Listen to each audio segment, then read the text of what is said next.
Welcome to Real Life with Jenny. My name is Jenny Senaparatna. Grab your favorite drink, get yourself a snack, and we will get started. Today I have homemade banana bread. I had some for breakfast and I'm having some for a snack, so there we go. And I have some caffeinated chai loose tea that I got from a girlfriend from Sailor Mercy.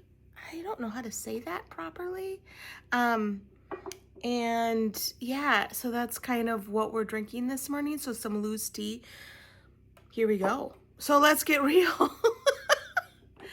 Okay, so far the morning has not been going my direction. You know, you have those days that you're like, should I go back to bed and start over? Yeah, that's the kind of day I've been having so far. So good luck on this podcast. Maybe this take won't make it. I don't know. We will see. But I wanted to talk about some of the things that are actually like going on that I am terrified of. Okay. So at the end of this week, like right after this podcast comes out, you're probably going to listen to it after this even happens and be like, Jenny, why were you terrified? It doesn't really matter. But I am going to a conference with thousands of women and I have a booth there.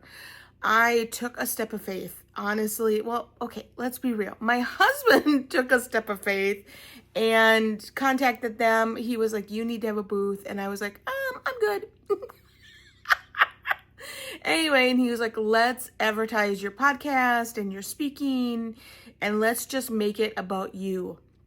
Now, I don't know about you, but making anything about me is not my idea of a good time. Like, I do not like to make anything about me. The only thing that is about me is what I'm eating. Like, that is the only thing that I go, okay, I can eat what I want. And 90% of the time, I'm not actually eating what I want. I'm eating what other people like. So, like, this weekend, my daughter popped by for a surprise, which was heart-bursting phenomenal. I was just like, I just wanted to sit and listen to her and just be with her because I don't get to see her very often, so it was really fun. And she is like, I'm staying for dinner. And I'm like, oh, well, we don't have dinner because we had just gotten home from a retreat. No groceries were, I had ordered groceries, but no groceries were coming. And I had no food. Like, we have not been home much. My dog has actually been at my mom's house more than he's been at our house this last month. It is just not, we're not home. We've been running, doing different conferences, doing different events. I did my pastor's wife's event. We've just done so many things. So we have not been home much. So there are no groceries left in this house. It's kind of sad. And so she came home and she was like, well, I'll stay for dinner. And I was like, okay, like, what will I make for dinner? I don't, no clue. So I sent Kevin to the grocery store to buy stuff to make stroganoff. Now, much to my chagrin, I'll be honest, it was Hamburger Helper stroganoff, which is good. It just has a lot of preservatives and I'm trying to like get rid of that. And guess what? It's not happening. Like, it is just like this goal of mine to like make everything from complete scratch. You have to be home to do that.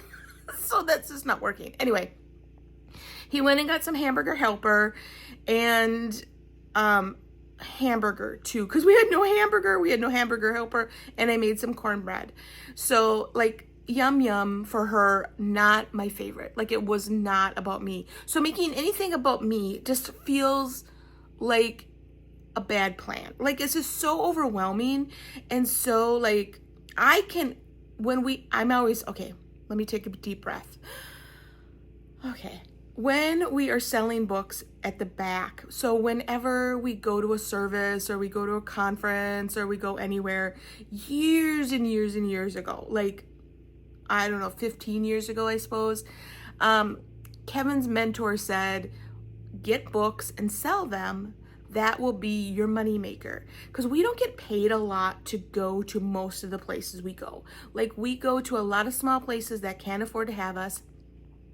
And so Our books really are our money makers, which is kind of a weird thing. So now we have 5 books in the back. Kevin's written 4, I've written 1.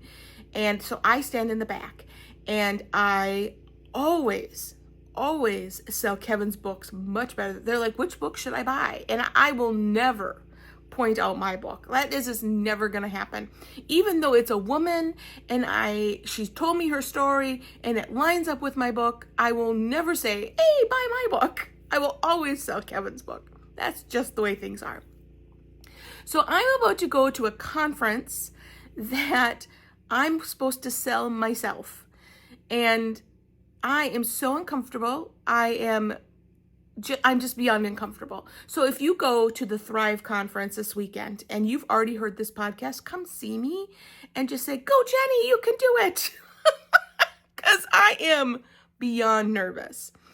And so that I worked on, I've been working on it. We're giving away little bags of tea with a link to this podcast and my website, because we just redid my website because someone told me that the pictures on there were very unflattering of me. So I revamped the whole thing. I was like, throw it away, start over. My poor website guy is just like, what is this woman doing? Anyway, because, you get one thing that someone says negative and all of a sudden everything kind of just goes into the fire. Have you ever been there? Like, you get one negative comment on your favorite shirt and you never wear that shirt again. It's kind of sad because it was your favorite shirt and it was your go-to, and all of a sudden it's gone and no longer part of your wardrobe. Okay, maybe that's just me. All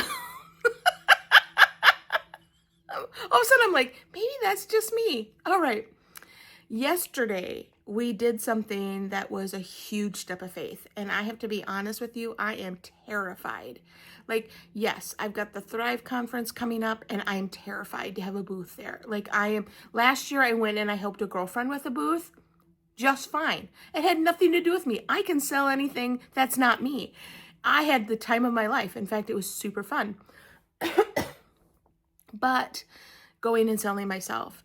And then yesterday we did something that made my heart pound. Like, it was out of my chest pounding, sweat. Like, when you have that adrenaline for not actually doing anything that should be adrenaline seeking. Oh, Jenny, it's okay. We're going to be fine here. We bought our tickets to Spain. Now, I realize for you, you're like, okay, Jen, that's not that big of a deal.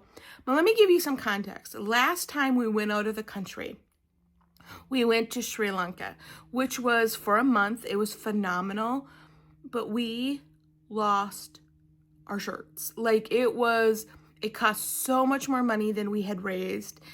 We actually had to that's the reason we had to take a pay decrease, is because we needed to catch up from what happened in Sri Lanka and how much it cost us. We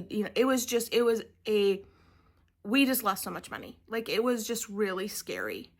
And so to say, hey, let's do this again. I'm like, now I understand we're not going for a month.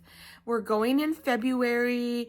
Actually, my husband's birthday lines up with it, so he's going to be turning a significant age. I don't know if he wants me to tell you that on this, so I'm not going to tell you the significant age. You can ask me personally. But he's turning a significant age, so we're going to go.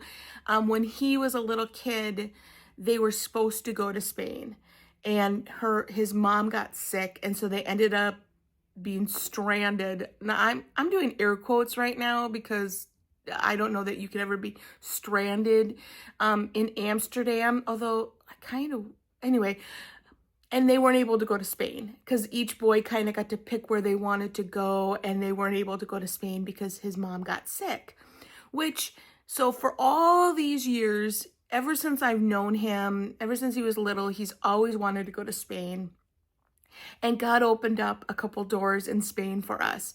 So we're going to be going and speaking, and we're going to do some prayer things and some social media things. We've got a lot of different, it's kind of going to be jam-packed, to be honest with you. It's not a vacation. I kind of wish it was, but it definitely, when I'm looking at the schedule, this is not a vacay. Like, this is not. A vacay is relaxing. This is not. A lot of work going on. But it was still really hard when he pushed the button to buy the airplane tickets, because I was like, are we ready for this again? Like, are we ready to make another leap of faith? Like, last time we took a leap, we didn't end up in a great spot. Now, God has provided beyond since then. Like, he has come and just like blessed our ministry, blessed us. Like, we bought a new to us car. Like, there have been so many great things that have happened in the last year that God has shown his faithfulness. But it's still hard to take that risk. It's still hard to push that button and buy those tickets, because you're like, could we get them cheaper later? Should have we've gotten them 3 weeks ago? How are we going to pay for hotels? Like, the whole thing just kind of can get really overwhelming. But when God says to go, we go. And so my thought this morning was, when was the last time that you did something that made your heart race and made you go, I'm a little nervous about this. I'm stepping out and doing what God asked me to do, but I am super nervous. When was the last time that you took a heart-racing step of faith? Maybe it was yesterday, right? Maybe it was yesterday. And this morning I was praying about what to talk about on the podcast. And God was like, what are you going to do today that's going to be heart racing, Jenny? And I was like, well, I did that yesterday. I'm good. I'm good. I don't need to do another heart racing moment. I don't need to do any big things. And I felt like he said, you need to be following after me every day. And it's always going to be heart racing. Well, at least for me, because I like my little comfort zone. I like my little couch and my banana bread and my cup of tea and my pup. And I like to be cozy. Like, that is something that I enjoy. I do not like to step outside of my comfort zone in any way, shape, or form.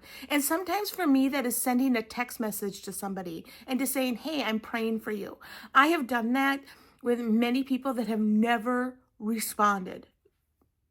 And you're going, oh, do they not want to be prayed for? Like, or have I irritated them? I have asked people out for lunch that have never responded.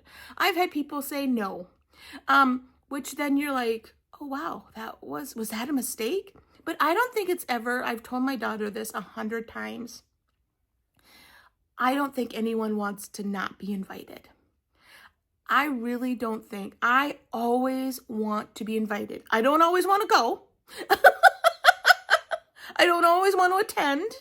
But I always want to be invited. And sometimes for me, taking that heart-stopping, heart-thumping risk that God tells me to do is inviting someone. Is saying, hey, do you want to come to this? Hey, do you want to go out for coffee? Hey, I'm praying for you. So I just encourage you this week. What is God calling you to do? Even though it's scary, even though it's outside your comfort zone, what is he calling you to do? And will you do it? Will you step outside? You're going, Jenny, the 2 things that you've talked about aren't that big of a deal compared to what God's calling me to do. And you're probably right. You're probably like, yes, God knows I'm a chicken. Like, God knows that Jenny has to be pushed outside her comfort zone. Like, doing this podcast every week is a heart-pounding experience for me. There's nothing like following after what God wants you to do. And so I just encourage you this week.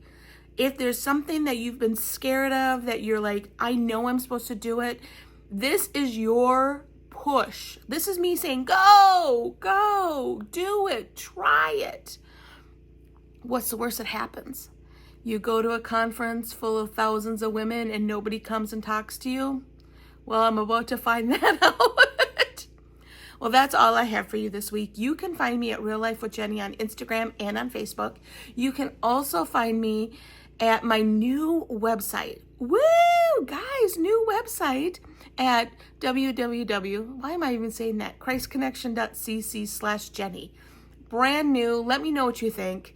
I'm very excited. I'm not sure that it was my best ideas, but he does a phenomenal job. So I'm very grateful for him. And you can also support this podcast by going to buymeacoffee.com/reallifewithjenny. I just appreciate all of those. There are people out there that are giving monthly, and that just blows me away. And I just so appreciate you. The one-time gifts, all of that just makes a difference. And maybe, oh my, not to me, maybe God's calling you to give, and that's heart pounding.